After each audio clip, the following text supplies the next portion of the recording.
about the question answers of the chapter Constitution and Law।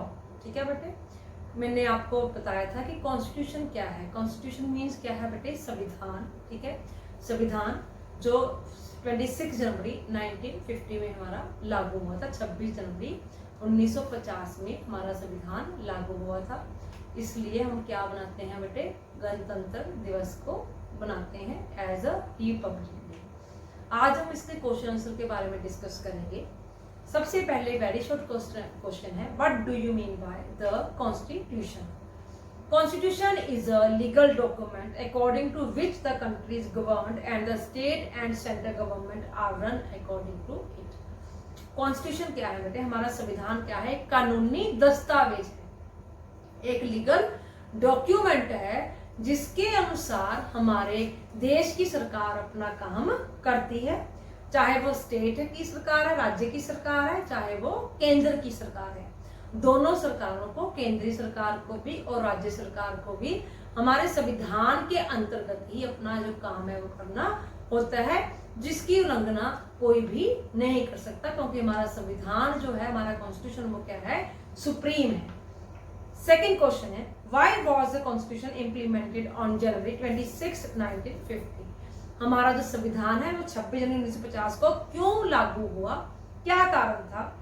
Pandit Jawaharlal Nehru passed a resolution of complete independence on 31st January 1929 and declared that Indians will celebrate the day 26 January 1930 as complete independence। कहते पंडित जवाहरलाल नेहरू ने ये एक resolution था कि independence उन्होंने घोषित कर दी कि 31 जनवरी 1929 को कि हमारा जो कंप्लीट इंडिपेंडेंस है उन्होंने डे घोषित कर दिया था, कि उन्होंने ये डिक्लेयर भी किया था कि सारे जो इंडियन है वो 26 जनवरी 1930 को एक कंप्लीट इंडिपेंडेंस के डे के रूप में मनाए। ठीक है बेटे। थर्ड क्वेश्चन आता है आपका, right the word meaning of law. Law क्या है? कानून क्या है? इसका अर्थ क्या है? इसका क्या भाव है? इसके बारे में बताइए। आंसर है बेटे, the word law is derived from the tectonic word lag which means definite, thus law means a definite rule। law क्या है बेटे? टेक्टोनिक वर्ड लैग से लिया गया है, जिसका मीन क्या है? डेफिनेट। डेफिनेट क्या होता है? कि बिल्कुल जरूर, डेफिनेटली, जिसको हम डेफिनेट बोलते हैं, कि डेफिनेट रूल की हमारा रूल्स को फॉलो करने हैं अकॉर्डिंग टू लॉ। अगर किसी भी रूल को हम कानून के अकॉर्डिंग फॉलो नहीं करेंगे तो वो रूल्स नहीं कहलाएंगे। ठीक है, उसको हम नियम नहीं कह सकते, क्योंकि नियमों के ऊपर भी क्या होता है? लॉ होता है, कानून होता है। और हर काम, चाहे वो केंद्र सरकार है, चाहे राज्य सरकार है, किसी भी फील्ड में, किसी भी डिपार्टमेंट में हम क्या करते हैं वो अकॉर्डिंग टू लॉ ही होता है।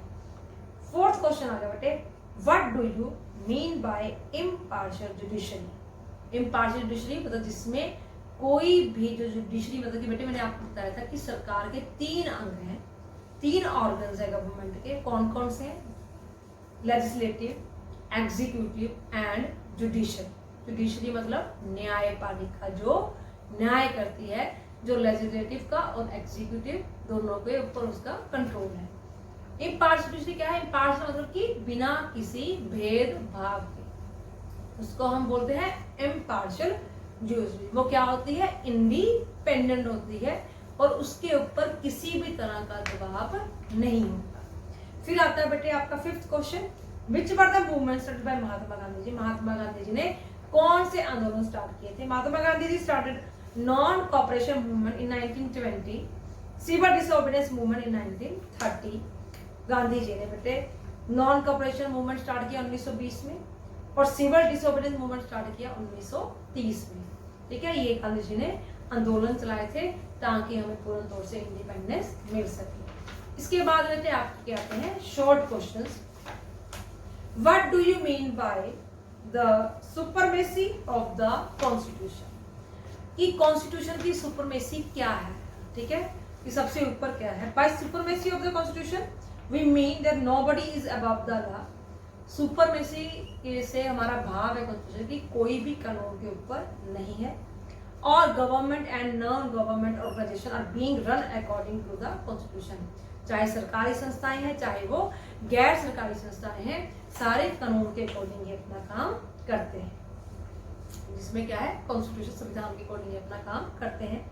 सेकेंड क्वेश्चन है how was the constitution of India form, कैसे इंडिया का संविधान लागू हुआ था, फॉर्म हुआ था। A 7-member committee was formed on 29th August 1947 under the leadership of Dr. B.R. Ambedkar. Doctor B.R. Ambedkar की लीडरशिप के अंडर 7 मेंबर की कमेटी गठित हुई थी 29 अगस्त 1947 को। इट बोरोड सभी principle from the constitution of other countries, इसमें उन सिद्धांतों को मतलब दूसरे देशों के सिद्धांतों के साथ लिया गया। It took 2 years 11 months and 18 days to complete the Indian constitution, इसको बनने में 2 साल 11 महीने और 18 दिन लगे। इस तरह हमारा जो संविधान था वो फॉर्म हुआ था। नेक्स्ट थर्ड आपका question, how has the judiciary been made impartial in India, India में जो जुडिशरी है वो कैसे इम्पार्शियल बनती है। तो judiciary has been made impartial for the protection and implementation of constitution. कहते जुडिशरी जो है, न्यायपालिका जो है वो कैसे इम्पार्शियल बनती है, हमारे संविधान की प्रोटेक्शन से और जो इम्प्लीमेंटेशन संविधान में जो लागू करनी थी उससे। If any organisation does not work according constitution, अगर हमारे कोई भी संस्था कोई भी ऑर्गेनाइजेशन हमारे संविधान के अकॉर्डिंग काम नहीं करती है तो वो क्या है अनकॉन्स्टिट्यूशनल है, वो क्या है असंवैधानिक है। The judiciary has been given the right to judicial review, this right means that if any law made by government is against any article of the constitution such law can be declared unconstitutional by the judiciary. अगर न्यायपालिका को ये लगता है कि कोई भी काम कानून के अकॉर्डिंग हमारे संविधान के अकॉर्डिंग नहीं हुआ है तो वो जुडिशरी उस काम को, उस लॉ को, उस रूल को क्या कर सकती है अनकॉन्स्टिट्यूशनल घोषित कर सकती है। फिर आता है बेटे आपका question, which movements was started by Mahatma Gandhi ji against the British government. Mahatma Gandhi started many movements, example non cooperation movement, civil disobedience movement, quit India movement, etc. During this movement, goods made by British government were not used, and clothes made by British government were not worn. Mahatma Gandhi broke the salt law at the place called Dandi. कहते इस तरह गांधी जी ने ये movement start किए थे। कौन कौन से? Non cooperation movement, civil disobedience movement, quit India movement. और इस मूवमेंट के अकॉर्डिंग क्या हुआ कि जो स्वदेशी चीजों का यूज होना शुरू हुआ और जो विदेशी चीजों का बाइकाट कर दिया गया। और महात्मा गांधी ने डांडी नामक प्लेस पर जाके नमक बनाकर कानून तोड़ा था। What is mean by prohibition and why should it be practice. Prohibition क्या है, इससे क्यों प्रैक्टिस में लाना चाहिए। Prohibition means ban on sale, purchase and use of liquor. According to a survey in India, every 4th person consume liquor. Approximately ₹25 crores are being spent on liquor daily. Many state governments have banned liquor. Gujarat, Haryana and Kerala have totally banned liquor. Our government and society needs to work on boycotting the evils like liquor and other drugs. ठीक है बेटे कि prohibition का mean क्या है कि cell के ऊपर बैन करना, परचेज के ऊपर लिक्वर की बैन करना। एक सर्वे हुआ है कि एवरी 4th person की हर 4था पर्सन इंडिया में वो लिक्वर कंज्यूम करता है और हमारी जो लिक्वर पे 25 crore rupees daily approximately spend होते हैं। कई स्टेट्स ने इसको बैन भी किया, जैसे हरियाणा है, गुजरात है, केरला है। और अपनी जो सोसाइटी है, समाज के सरकार भी इसके ऊपर भी बॉयकॉट करना चाहिए ताकि हमारा देश के जो नागरिक हैं वो अपना आगे भविष्य अपना उज्जवल कर सके। उसके बाद आता है ट्रू फॉल्स क्या है। Gandhi broke the salt law at Dandi. True. Judiciary does not protect the constitution. False. The rule of law runs through India. False. To oppose bad laws as the feature of democracy. True. Laws are indefinite rules. False. आगे आता है fill in the blanks. The Constitution of India was implemented on 26 January 1950. Dash was the first president of India, Dr. Rajendra Prasad. Next आता है अपना third. The law against dowry was enacted in 1961. The Constitution of India was prepared in dash 2 years 11 months and 18 days. Fifth है the main cause of feticide was dash dowry custom. अब आते हैं बेटे आपके multiple choice questions. When was the Indian Constitution implemented? 26 January 1950. Who was the chairman of the Constitution Draft Committee? Doctor. Multiple choice questions. When was the Indian Constitution implemented? 26 January 1950. Who was the chairman of the Constitution Draft Committee? Dr. B.R. Ambedkar.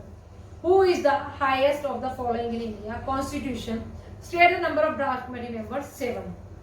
ठीक है बेटे, ये आपका chapter complete हो गया, पूरा chapter, ठीक है, ABC पार्ट इसका कंप्लीट हो गई बेटे। अपने नोट्स अपने अगर आपने नहीं लिए तो वो आप अपने स्कूल से कलेक्ट करो, नहीं तो आपको नोट्स बहुत ज़्यादा जरूरी है, आपके एग्जाम भी होंगे तो और नोट्स आपको चाहिए होंगे, तो अपनी जो जल्दी जल्दी फीस डिपॉजिट करा के अपने जो नोट्स हैं वो आप कलेक्ट करो और इसको पढ़ना शुरू करो जिसने नहीं किए, ठीक है बेटे।